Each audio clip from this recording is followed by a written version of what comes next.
Broadcasting live from the San Diego Marriott Marquis and Marina, it's CEO Exclusive. Now here's your hosts, Marc Borrelli and Soyini Coke. Hi there, and we're at the San Diego Marriott Marquis with the Vistage Executive Summit, and it's CEO Exclusive Radio. I'm Marc Borrelli, my co-host Soyini Coke is with me, and we have a guest for this segment, Nick Miliotis. Yes, sir. Did I spell it? Correctly? You got it right. Thank you. All right. Well, welcome to the show, Nick. We're asking all the guests on the show as a starter question, what is it that you would like to tell middle market CEOs about what's going on in your industry or people with your skill set? What should they be aware of that's happening right now? Yeah, sure. Sounds great. So there's two focuses on technology. There's those who think towards the future, and there's also who need to focus on the here and now. So what I find is that while there's plenty of emphasis on looking at the next greatest technology from an optimization perspective, I don't think there's enough effort still focused on the here and now as it relates to technology. So if you can envision a circle cut into 16 pieces where each piece represents a specific technology, there's a certain quadrant that there's not a whole lot of focus, meaning that clients are still overspending on areas of technology. So in the here and now, we help them optimize those particular areas so that they potentially can take some of those savings and put it forward towards technology in the future. So we're focused on the here and now, and that's really the message.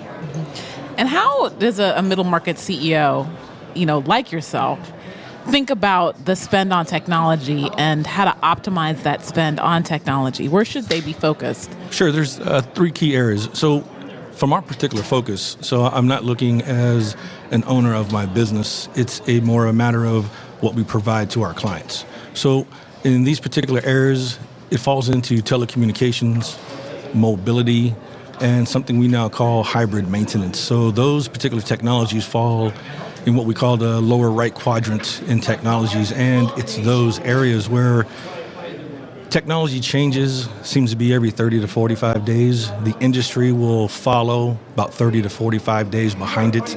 But it's those areas of technology that you need not stay in the same cost structure during the entire time of the length of a contract. So even though clients will have teams dedicated to focusing on optimization, the reality is that the industry just moves too fast, and is an industry expert in those areas. That's the guidance that we provide our clients. It's just to focus on, once again, the here and the now in those areas of technology. And when you focus on the here and the now, can you give us some broader examples so the CEO will know what he should be thinking about? Where do you see, let's say, the biggest savings in the here and the now if they would have focused that? Okay, I'll redirect the focus. So our basic clients fall within the Fortune 10 to 500. So that means all clients are based globally. So we are not focused just here domestically. We are looking at all countries, and that becomes the big differentiator in the industry. So when you focus on telecommunications, some of it is just not sexy whatsoever. It's just some of it can be antiquated technology, but it's still in the environment, right? Sometimes it still doesn't make sense for an organization to pull technology out when it's working just fine, right? So telecommunications is certainly one key area. I can tell you another one that has completely gotten out of control is what we call mobility.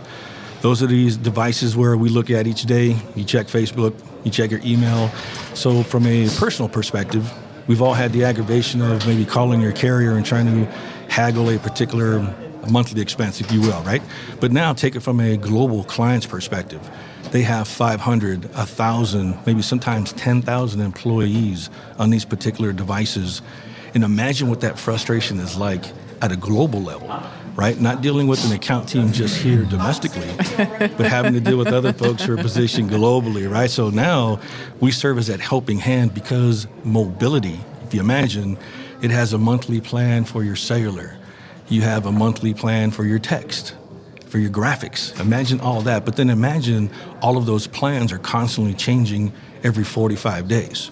So the carrier is not going to be proactive and come tell you, hey, here's an area where you can save a few bucks. They'll gladly provide you with a contract that says, hey, we'll take more money from your budget. We'll gladly do that. But in an effort to help you optimize and keep your expenses lower, they don't do that. And that's why we stay in this realm of business, the here and now. Okay.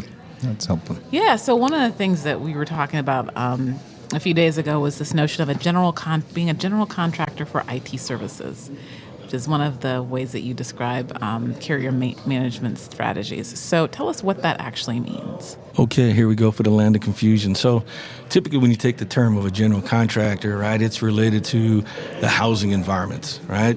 Someone says, I want to build a house from scratch. They bring in an architect who provides the vision. The vision then leans on a general contractor, and that contractor then is responsible for bringing in a framer, a plumber, an electrician, okay? But we're talking technology. We're not talking housing. So what we've done is we've taken that same concept, but now applied it to technology. The CTO has a vision. They then bring in a technology team that serves as the architect. The architect then leans on a general contractor, that would be yours truly, who then brings in and is responsible for the mobility carriers, the telecom carriers, cloud services, et cetera. So our role is to manage and help optimize all of those technologies. So we serve as a general contractor. So that's how we blend in a term that is not associated with technology, but now bring it into technology. Why is this concept important? Why does it matter? Or what difference does it make? The industry is geared against. It's just my personal belief that the industry systematically positions the clients into contracts and solutions where it appears that the actual solution is to the benefit of the clients. But when you peel back the onion, the reality is just to protect the margins of the industry. So bringing in a general contractor, somebody who comes from the world of technology, we already come from the inside. We already know the tricks of the trade. So as a general contractor, when we bring in technology providers, we already know that those providers are already geared towards the mindset of protecting the financial and operational interests of the client. That's the different element. And there's not many companies out there that, quite frankly, give a rip about the end user, but they still want them to pay their bill. So you're bringing in a host of specialty areas that you know will work for the client's interests under your framework. Is that, if I understood what you said right, as the general contractor, you know which organizations to go to where you can, maybe get a better deal, but one that'll work with you as times change to keep ahead with that curve that's changing every 45 days. Is that my understanding? You're absolutely correct. So in this scenario, when we're going to assist the end user, there has to be a partnership with all the partners who are involved. We all have to be moving in the same direction, right? So it's key. So those partners that we bring into maybe a Fortune 5 company could potentially be the same ones we would bring into a Fortune 10, but not necessarily, because it depends on the business personality of the end user. But you're spot on with the analysis. It's a matter of we bring those, as well as our own education, right, for those who have already proved that they can execute globally. That's the key thing. So you can imagine, I can't go to a client and say, well, I can help you only in Kentucky or Massachusetts only, and you're a global business. That's not going to work. Yeah. Mm-hmm. Now, what have you attributed your growth to? You've been growing pretty quickly. So what's been the source of your success? So I think it's more of a thought pattern that's been going on, at least between my 2 years, since 2002. It's been this framework that the industry is not really here to protect the client, or at least for optimization. So it's a matter of finally putting the pieces together. And finally, when I was able to open up the business doors, if you will, Q4 of 2010, this was already a matter of sitting down with some of the larger clients and saying, this is the concept I've been thinking about. It's going to apply to these 4 or 5 areas in your business. All the areas that we could not fix prior, we can now fix, well, in the here and now. So basically, we've released the Kraken, as I like to say, right, in my particular world. Mm.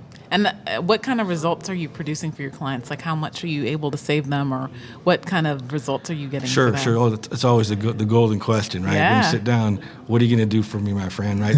but the reality is, without investigating a client's environment, meaning we look at all forms of contracts, we look at all the invoices, we look at basically everything that they're doing with technology, and rather than trying to force an angle upon the client, we ask them first, tell me, what is your area of pain? What is your number one area?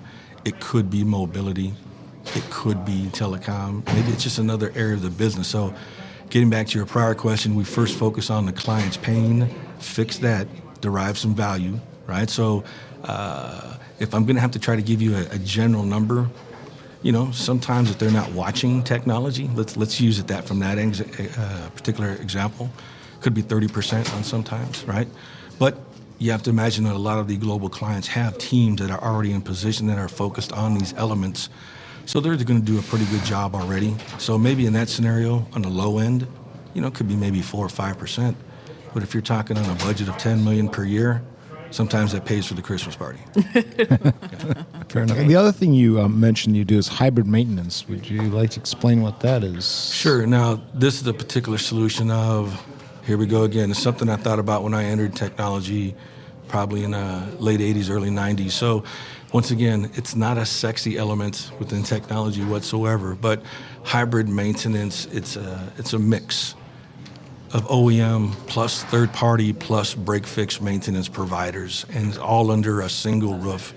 So the key benefit to the client is that it's really more based on aggravation. The clients have always, if you buy a device from a hardware, like good corporate cheap, they get in the position to where, well, I must also buy the maintenance from the OEM, but the reality is no. So as devices get older, the end user now has more options. So hybrid maintenance is educating the client that there are more options available. So in other words, you now take an environment, for example, let's say there's 1,000 devices that used to be on OEM maintenance, but the OEM maintenance includes all the bells and whistles, and that means it's pretty pricey.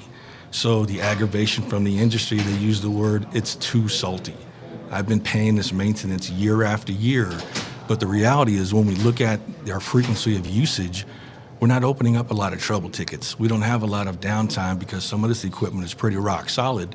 So why am I paying that full dollar, right? There's got to be something out there. So I only needed to hear that from so many people to say, look, what the answer is, it's now a mix. Rather than having a single provider, you now bring in multiple providers, but yet you still have to manage that environment as a general contractor to assist the client. So what we're seeing there is that you now have third-party and break-fix maintenance providers that can provide the same technical expertise, but do it for pennies on a dollar. And that's where the client sees, right, the lower yield in OpEx, but yet they're still technically covered. And when they see that, they sign off and away we go. So this had to be, once again, executed on a global level. So once again, I can't tell them just to go to Kentucky and Massachusetts, right? I got to tell them we can support you in Europe, India, China, 4 corners of the earth. All right. So last question before we wrap is the theme of today's event at the Vistage Executive Summit is bold leadership. And I'm wondering, what is your philosophy on leadership and how do you lead your company boldly? So here we go. This is the fun part. So I try to keep it fun. No. This is a good part because this is a bit where I've got to kind of reveal who I am, right? So as far as reveal yourself, Nick. Here we go. So good thing it's radio. I know, right? No, fair enough. Right? And I'll make sure to keep it clean. Right? But the reality is, right? I'm when I take off the suit, I'm still a blue collar guy at the end of the day, right? I'm playing in a white collar world, right? So from a leadership perspective, we don't dance, right? We put all the figures, all the cards are on the table all the time. So I tend to surround myself and migrate towards those who are kind of that general thread, right? So from a leadership perspective, it's just there's not a lot of hand-holding, not a lot of hugging, right? I'm looking for those who want to go at it and get it, and we do it.